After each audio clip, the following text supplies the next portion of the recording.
बिस्मिल्लाहिर्रहमानिर्रहीम। Welcome to the lecture series of ordinary differential equation, जिसमें हम first order ordinary differential equation से लेकर higher order ordinary differential equations के solutions को डिस्कस कर रहे हैं।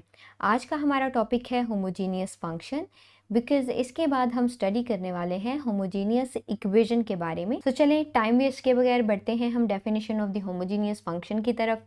अगर एक फंक्शन f, ठीक है, which is given as F of X Y, multi valued function है, अगर वो इस प्रॉपर्टी को सेटिस्फाई करता है या फिर इस प्रॉपर्टी को होल्ड करता है for some real value of n, मतलब n हमारे पास एक रियल नंबर होगा, तो हम कह सकेंगे कि ये जो function F of X Y है ये हमारे पास होमोजीनियस फंक्शन है और इसकी डिग्री n है। तो चलें हम एग्जांपल्स को डिस्कस करते हैं ताकि बेहतर तरीके से समझ आ सके। सबसे पहले हम एग्जांपल ले लेते हैं। हमारे पास एक फंक्शन है f of x y which is equals to x square minus 3xy plus 5y square. हमने सिंपली करना है कि x की जगह पे dx पुट कर देंगे और y की जगह पे dy पुट कर देंगे। तो सबसे पहले सोल्यूशन लिख लें, दोबारा से फंक्शन भी लिख लें, इसके बाद रिप्लेस कर दें x को tx से, y को ty से। ठीक हो गया। तो सिंपली हम यहाँ पे लिखेंगे tx ty, x की जगह पे हम लिखेंगे dx और होल स्क्वायर। ठीक है, ये स्क्वायर है तो ये d का भी स्क्वायर होगा। आगे आ जाएगा जी 3, x की जगह पे tx, y की जगह पे ty प्लस 5, y की जगह पे ty होल स्क्वायर। एक्सपैंड कर लेंगे, सिंप्लीफिकेशंस कर लेंगे इन स्क्वायर्स को। T square x square minus 3t² xy plus 5t² y²।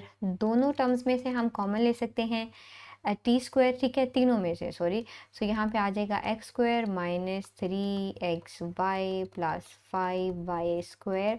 अगर आप देखें तो ये हमारे पास जो ब्रैकेट है ये दोबारा से function f of X why he बन गया है। सो हम यहाँ पे लिख सकते हैं f ऑफ एक्स वाई और यहाँ पे आ जाएगा tx, ty। तो देखिए ये जो हमारे पास फंक्शन था इसने इस प्रॉपर्टी को सेटिस्फाई किया है। ठीक है, t की पावर 1 हमारे पास आ गई है और यहाँ पे दोबारा से फंक्शन आ गया है। सो ये यहाँ पे हमने लिख लिया है, n यहाँ पे 2 है। सो ये फंक्शन हमारे पास होमोजीनियस फंक्शन है जिसकी डिग्री हमारे पास 2 है। एक और एग्जाम्पल कर लेते हैं जिसमें फंक्शन है हमारे पास f of x, y which is equals to third root of X square plus Y square. Solution लिख लें, दोबारा से गिवन फंक्शन लिख लें। इसे हम यूँ भी लिख सकते हैं X square plus Y square to the power 1/3। अब हम सिंपली ये करेंगे कि x की जगह पे tx और y की जगह पे ty सब्सटीट्यूट कर लेंगे। सो यहाँ पे हमारे पास आ जाएगा जी tx का स्क्वायर प्लस ty का स्क्वायर और यहाँ पे 1/3। सिंपली हम स्क्वायर्स ले लेंगे तो यहाँ पे आ जाएगा t² x² plus t² y² 1/3। अब यहाँ से t² कॉमन ले लें तो बच जाएगा x² प्लस y² और आ जाएगा 1/3। अब हम प्रॉपर्टी इस्तेमाल कर लेंगे जिसमें होता इस तरह से है कि जब दो फंक्शंस की सेम पावर्स हों तो हम उसे यूँ भी लिख सकते हैं ऐसे होल पावर में। ठीक है, तो यहाँ पे हमारे पास ये दो टर्म्स a और b ही हैं। अगर हम इन्हें सेपरेट करना चाहें तो इस तरह से किया जा सकता है 1/3 x² प्लस y² और यहाँ पे 1/3। इसकी पावर को सिंप्लीफाई कर लें तो आ जाएगा 2/3 और यहाँ पे हमारे पास दोबारा से गिवन फंक्शन ही आ जाएगा which is the third root of x² plus y²। तो आप यहाँ पे लिख सकते हैं 2/3 f ऑफ एक्स वाई और इस तरफ हमारे पास था tx, ty। Again this is a homogeneous function of degree 2/3। ठीक हो गया। अब हम कुछ ऐसी एग्जांपल्स ले लेते हैं जो कि इस प्रॉपर्टी को सेटिस्फाई नहीं करती हैं। सो इसके लिए हमारे पास एग्जांपल है f of X Y equals to x³ plus y³ plus 1। Solution लिख लें, x की जगह पे tx, y की जगह पे ty, यहाँ पे आ जाएगा tx का क्यूब, ty का क्यूब और प्लस 1। इस तरफ से हम इसको सॉल्व कर लेते हैं। सो ये हो जाएगा t³ x³ t³ y³ plus 1।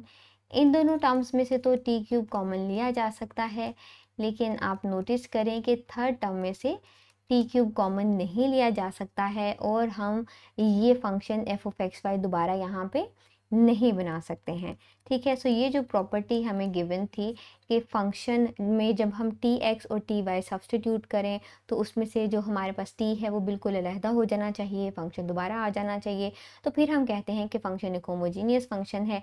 सो चूँकि ये फंक्शन इस प्रॉपर्टी को सेटिस्फाई नहीं कर रहा तो ये एक होमोजीनियस फंक्शन नहीं है। एक और एग्जांपल ले लेते हैं, फंक्शन दोबारा से लिख लें, F of X comma Y which is equals to X over 2y plus 4, x की जगह पे टी एक्स, y की जगह पे टी वाई, न्यूमिनेटर में टी एक्स, डिनोमिनेटर में 2ty plus 4, t cancel out हो जाएगा, हमारे पास बचेगा x ओवर 2y प्लस 4। इसे हम यूँ भी लिख सकते हैं, मल्टीप्लाई कर देंगे t की पावर में 0 से विच इज़ इक्वल्स टू 1 को इस ब्रैकेट के तमाम टर्म्स से मल्टीप्लाई करेंगे, दोबारा यही जो टर्म्स हैं वो आ जाएंगी, t की पावर 0, ये हमारे पास f ऑफ एक्स वाई है।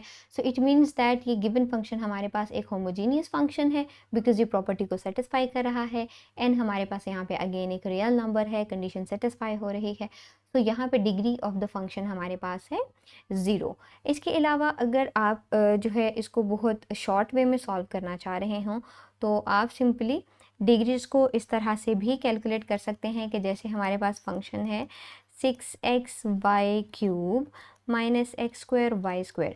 सो देखें यहाँ पे 1 है, ये 3 है, तो डिग्री यहाँ पे टोटल हो गई हमारे पास 4। इस टर्म की भी डिग्री हमारे पास 4 है, तो ऑब्वियसली t जब हम यहाँ पे पुट करेंगे, एक t यहाँ से निकलेगा, 3 t's यहाँ से आएंगे, तो t की पावर में 4 आ जाएगा, t की पावर में 4 आ जाएगा, कॉमन ले लेंगे तो ये फंक्शन हमारे पास होमोजीनियस फंक्शन है डिग्री 4 का। और अगर हम इस फंक्शन की बात करें, यहाँ पे n हमारे पास 2 है, n 1 है क्योंकि इसकी डिग्री 1 है, टी स्क्वायर आ जाता, टी आता, यहाँ पे एक टी बच जाता, जब हम टी कॉमन लेते फंक्शन को हम दोबारा नहीं लिख पाते, सो ये हमारे पास होमोजीनियस फंक्शन नहीं है। यहाँ पे हमारे पास n 3 है लेकिन 1 है, टी क्यूब लेकिन यहाँ पे टी 0 है, मतलब टी की पावर में 0 है, तो हम टी कॉमन नहीं ले पाते। सो इस वजह से हम टी को इस तरह से सेपरेटली नहीं लिख पाते जैसे हम लिखते होते हैं प्रॉपर्टी को सेटिस्फाई करने के लिए, ताकि हम लिख सकें कि ये होमोजीनियस फंक्शन है या नहीं है, उसकी डिग्री मेंशन कर सकें। अगेन यहाँ पे देखें, जब हमने फंक्शन को सिंप्लीफाई किया तो यहाँ पे हमारे पास इसकी डिग्री आ गई 2/3, इसकी भी 2/3 अलग-अलग आ जाएगी। ठीक है, सो हम उसको इस तरह से सिंप्लीफाई करके लिख सकते हैं। अगेन यहाँ पे देखें square and square T squares आ जाते हैं जिनको कॉमन ले सकते हैं, और अल्टीमेटली हम बता सकते हैं कि ये फंक्शन हमारे पास एक होमोजीनियस फंक्शन है। So this was today's video जिसमें हमने होमोजीनियस फंक्शन को बहुत डिटेल में थ्रू मल्टीपल एग्जाम्पल सॉल्व किया है। अपकमिंग लेक्चर में हम होमोजीनियस डिफरेंशियल इक्वेशन के बारे में बात करेंगे जिसमें होमोजीनियस फंक्शन की डेफिनेशन इस्तेमाल होगी। सो अगर आप भी सीखना चाहते हैं होमोजीनियस डिफरेंशियल इक्वेशन का सोल्यूशन तो अपकमिंग वीडियो को ज़रूर देखें। इसके अलावा अपकमिंग वीडियोस में हम higher order ordinary differential equations को सॉल्व करने वाले हैं। सो अगर आप भी सीखना चाहते हैं उन सॉल्यूशंस को, इसके लिए आप चैनल को सब्सक्राइब कर सकते हैं ताकि आने वाली हर वीडियो आपको मिलती रहे।